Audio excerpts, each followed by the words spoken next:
ছাত্র ভাইয়েরা, দিন প্রিয়, ইসলাম প্রিয় তাওহীদি জনতা, রাত অনেক হয়েছে। এছাড়া আজকের এই ইসলামী মহাসম্মেলনের মধ্যমণি হযরতুল আল্লাম জুনায়েদ আল হাবিব সাহেব এসে গেছেন। আরেকটা প্রোগ্রাম আছে কাছাকাছি, দেওবন্দ মাদ্রাসা। তাছাড়া আমিও সেই এশার নামাজের আগে থেকে অপেক্ষায় আছি, বসে আছি। সামান্য কিছু আলোচনা করব এবং বিদায় নেব। যেহেতু ইমাম সমাজের প্রোগ্রাম, কখনো আসলে এমন হয় না যে স্টেজে বসে কারো বক্তৃতা শুনি। আজকে এমন হয়ে গেছে, আপনাদের এমপি সাহেবের বক্তব্য আমি শুনলাম বসে। স্পষ্ট ভাষায় তিনি বলেছেন, ইসলাম শুধুমাত্র নামাজ রোজার নাম নয়, ইসলাম পূর্ণাঙ্গ জীবন ব্যবস্থা। বলেছেন না বলেন নাই? এখন ইমাম সাহেবরা কি ভয় পাবেন পূর্ণাঙ্গ ইসলামের কথা বলতে? অন্তত ফতুল্লাহ, নারায়ণগঞ্জের কোন ইমাম সাহেব যদি ভয় পায়, তাহলে সে আল্লাহর কাছে জবাব দিতে পারবে না। ইসলাম পূর্ণাঙ্গ জীবন ব্যবস্থা, তাতে কোনো সন্দেহ নাই। কেউ যদি মনে করে ইসলাম শুধুমাত্র মসজিদে, মাদ্রাসায়, ব্যক্তি জীবনে, ইসলাম দিয়ে বিচার ব্যবস্থা চলবে না, ইসলাম দিয়ে অর্থ ব্যবস্থা চলবে না, ইসলাম দিয়ে রাষ্ট্র ব্যবস্থা চলবে না, তাহলে ইসলাম সম্পর্কে তার ধারণা ভুল। ইসলাম সম্পর্কে তার বিশ্বাসের জায়গায় ত্রুটি আছে। ইসলাম সম্পর্কে তার যে দৃষ্টিভঙ্গি চরমভাবে ভুল, মিথ্যা। আল্লাহওয়ালা বুজুর্গ দূরের কথা, মুসলমানও হতে পারবে না। ইমাম সাহেবদের অনেক পিছুটান থাকে। যদি কারো বিরুদ্ধে কোনো কথা যায় বা কোনো কথা কারো মনোপুত না হয়, ছোট্ট একটা অভিযোগ তুলে ফেলে, কি যে ইমাম সাহেব রাজনীতি করে। কথা ঠিক না বেঠিক? এই ভয়ে ইমাম সাহেবরা উচিত কথা, সত্য কথাও বলতে পারে। আমি প্রায় বলি, কেন ইমাম সাহেব যদি রাজনীতি করে সমস্যা কোথায়? রাজনীতি নোংরা জিনিস? যদি রাজনীতি নোংরা জিনিস হয়, তো যারা রাজনীতি করে ওরা মসজিদ মাদ্রাসার সভাপতি কিভাবে হয়? রাজনীতি যদি নোংরা জিনিস হয়, তাহলে যারা রাজনীতি করে ওরা ওয়াজ মাহফিলে কিভাবে আসে? রাজনীতি যদি ভালো জিনিস হয়, ইমাম করবে, আলেমরা করবে, ভালো মানুষটাই তো ভালো কাজ করবে। কথা বুঝবার চেষ্টা করবে। ইমাম সাহেবদেরকে ঘায়েল করা হয় এই বলে যে রাজনীতি করে।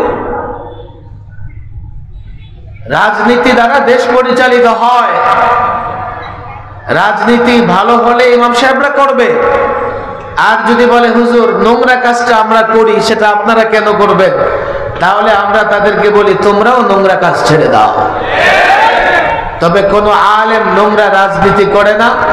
আলেমদের রাজনীতি হচ্ছে কোরআন প্রতিষ্ঠার রাজনীতি, আলেমদের রাজনীতি হচ্ছে সুন্নাহ প্রতিষ্ঠার রাজনীতি, আলেমদের রাজনীতি হচ্ছে মাদক নির্মূল করার রাজনীতি, আলেমদের রাজনীতি হচ্ছে অশ্লীলতা, বেহায়াপনা নির্মূলের রাজনীতি, আলেমদের রাজনীতি হচ্ছে জনগণের পক্ষের রাজনীতি, দেশের পক্ষের রাজনীতি, মুসলমানদের পক্ষের রাজনীতি, মানবতার পক্ষের রাজনীতি।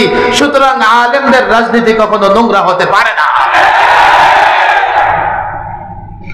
কিন্তু আমি তো মনে করি, এমপি সাহেব যদি ব্যক্তিগতভাবেও এ কথা বলে থাকেন যে ইসলাম পূর্ণাঙ্গ জীবন ব্যবস্থা, ইসলামে শুধুমাত্র নামাজ রোজার কথা আছে এমন নয়, ইসলামে বাতিল প্রতিরোধ করার কথাও আছে। কথা ঠিক না বেঠিক? ফিলিস্তিনের প্রসঙ্গ উনি এনেছেন।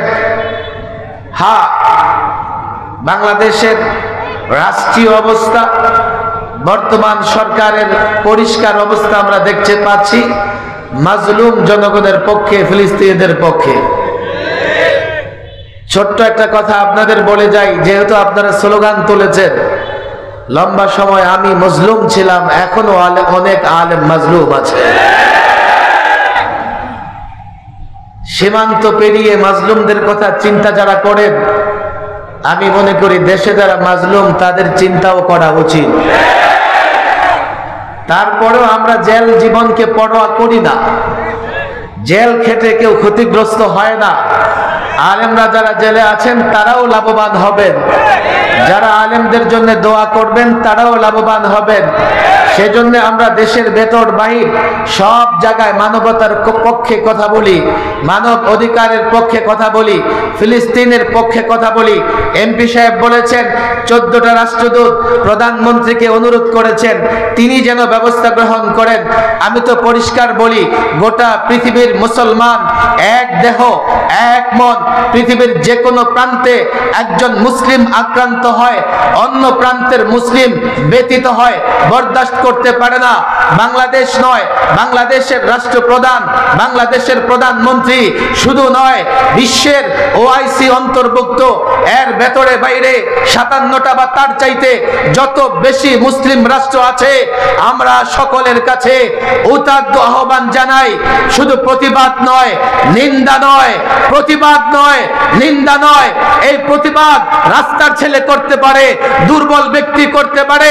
শুধু শোক প্রকাশ নয়, শুধু শোক বার্তা নয়, রব্বে কাবার কসম করে বলি, যদি মুসলিম রাষ্ট্রগুলো ফিলিস্তিনের পক্ষে শান্তিকামী, স্বাধীনতাকামী, ফিলিস্তিনিদের পক্ষে মসজিদে আকসা রক্ষা করবার জন্য যুদ্ধের ঘোষণা দেয়, বাংলাদেশ আলেম ওলামা কওমি মাদ্রাসা হেফাজতে ইসলাম কমপক্ষে 50 লক্ষ মুজাহিদ তৈরি করে দেবে।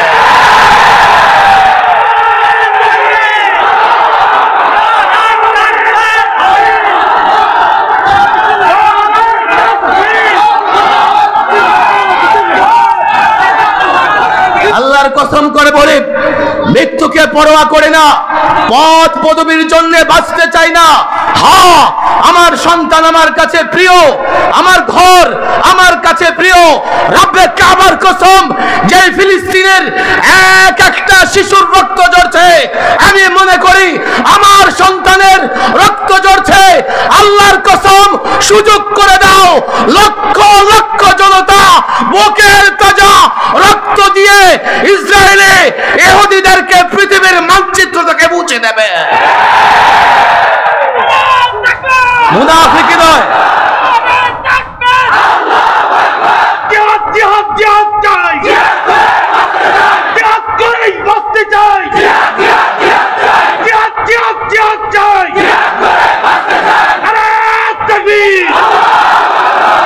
জেহাদের কথা বললে পশ্চিমারা আমাদের জঙ্গি আর সন্ত্রাসী বলে, কথা ঠিক না বেঠিক? আরে জেহাদ মানে যুদ্ধ। ইসলাম যদি পূর্ণাঙ্গ জীবন ব্যবস্থা হয় তো যুদ্ধের নীতি ছাড়া সেটা পূর্ণাঙ্গ হতে পারে। যদি আপনারা মনে করেন ইসলাম পূর্ণাঙ্গ জীবন ব্যবস্থা, এটাও মনে করতে হবে ইসলামের একটা যুদ্ধের নীতি আছে।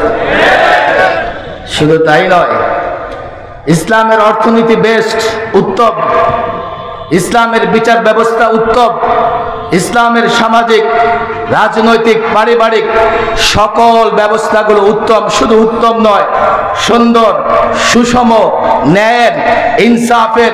তদ্রূপ ইসলাম যে যুদ্ধের বিধান দিয়েছে সেটাও ইনসাফের, ন্যায়ের। দেখো প্রমাণ, গতকাল পত্রিকা খুলে আমি হঠাৎ দেখতে পেলাম হাসপাতালে বোমা মেরে 300-র উপরে শিশুকে তারা হত্যা করেছে, 500-র বেশি লোক তারা হত্যা করেছে। হামাসও লড়াই করতেছে। দেখো পত্রিকার পাতা খুঁজে পাবে না। এই জন্যই তো আমেরিকার প্রেসিডেন্ট জো বাইডেন মিথ্যার আশ্রয় নিয়ে কোথাকার পুরনো ছবি দেখিয়ে বলেছে, মিডিয়ায় এসেছে এগুলো নাকি হামাস করেছে, ফিলিস্তিনিরা করেছে। কখনো নয়। আবার তাদের চ্যানেলগুলোতে সাক্ষাৎকার দিচ্ছে ইসরায়েলি ইহুদি নারীরা, না, মুসলিম যোদ্ধারা আমাদের উপর আক্রমণ করে নাই, মুসলিম যোদ্ধারা শিশুর উপরে আক্রমণ করে নাই। আর তারা সুযোগ পাইলেই হাসপাতালে শিশু নারীর উপর আক্রমণ করে। ইসলামের যুদ্ধনীতি একথা শিক্ষা দেয় না। আকায়ে মদিনা মুহাম্মদ আরবি 27টা যুদ্ধে অংশগ্রহণ করে করেছেন। ইতিহাস দেখো, নারীর উপর আক্রমণ করে নাই, শিশুর উপর আক্রমণ করে নাই, ঘর বাড়ির উপর আক্রমণ করে নাই। আর পশ্চিমারা যুদ্ধ করে, তারা যুদ্ধের নামে সন্ত্রাস করে। এই হচ্ছে ইসলামের জিহাদ। আর তাদের যুদ্ধের মধ্যে পার্থক্য, তারা জানে ইসলাম ন্যায়ের, তার যুদ্ধের নীতি ন্যায়। ইসলাম ইনসাফের, যুদ্ধের নীতি ইনসাফের। কিন্তু তারা সন্ত্রাস করে, আর সেই সন্ত্রাসের দায়ভার চাপিয়ে দেয় মুসলমানদের উপরে। মুসলমানদের জঙ্গি বলে, সন্ত্রাসী বলে। আমার আফসোস নাই, দুঃখ নাই, ওরা ইহুদি, ওরা নাসারা, আমার দুশমন, ইসলামের দুশমন। আমাকে বকা দেবে, আমাকে গালি দেবে। আমার দুঃখ লাগে যখন তাদের সঙ্গে সুর মিলিয়ে, তাদের প্রপাগান্ডায় বিভ্রান্ত হয়ে এদেশে বসে মুসলিম পরিচয় দিয়ে, মুসলিম নাম ধারণ করে আলেমের বিরুদ্ধে বলে, ইসলামের বিরুদ্ধে বলে। আল্লাহর কসম করে বলি, হেফাজতে ইসলাম বাংলাদেশের আলেম ওলামারা ওই নাস্তিক মুরতাদ ইহুদিদের দালালদের বিরুদ্ধে লড়াই করেছে, লড়াই করছে, লড়াই করবে। যতদিন নাস্তিক মুরতাদ মাথা নত না করবে, যতদিন তাদেরকে দেশ বিতরণ করা না হবে, দেশ থেকে বহিষ্কার করা না হবে, শাস্তি নিশ্চিত করা না হবে, আল্লাহর কসম লড়াই চলবে।